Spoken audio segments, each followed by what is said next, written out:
නිතර නිතර මුණ හොදන එක හොඳයිද? නරකයිද? ඔයාලා කියයි හැම වෙලාවෙම මුණ හොදලා පිරිසිදුව ඉන්න පුළුවන් නම් ඒක අපේ සෞඛ්‍යයට කොච්චරක් නම් වැදගත්ද කියලා.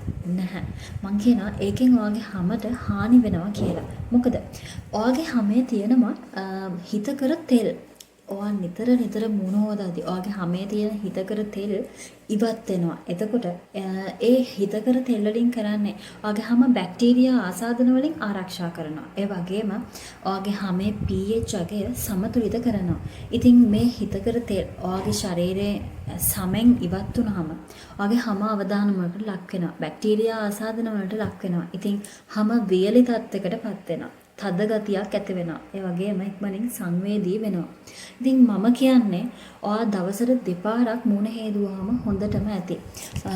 උදේ පාන්දර ඔයා මූණ හොදන්න ඕන අනිවාර්යයෙන්. මොකද රාත්‍රියේ නිින්දෙදි ඔයාගේ හැමේ එකතු වෙන තෙල් ගතිය, අමතර තෙල් ගතිය ඉවත් වෙන්න ඕන. ඒ වගේම රාත්‍රියේ නිින්දට පෙර ඔයා මේකප් කරගෙන ඉන්නවා නම් සන්ස්ක්‍රීන් පාවිච්චි කරලා තියෙනවා. ඒ හැමදේම හොදලා ඉවත් කරන්න ඕන. ඉතින් දවසට දෙපාරක් මුණ හොදන එක ඇත්තටම ප්‍රමාණවත්. ඉතින් ඔයා මින් ඉස්සරහට මොනවා හරි ඔයාගේ මූණට පාවිච්චි කරනවා නම් අනිවාර්යයෙන්ම ඔයාගේ හැමට ගැළපෙන pH අගයක් තියනවද කියලා අනිවාර්යෙන් හොයලා බලන්න ඕනේ.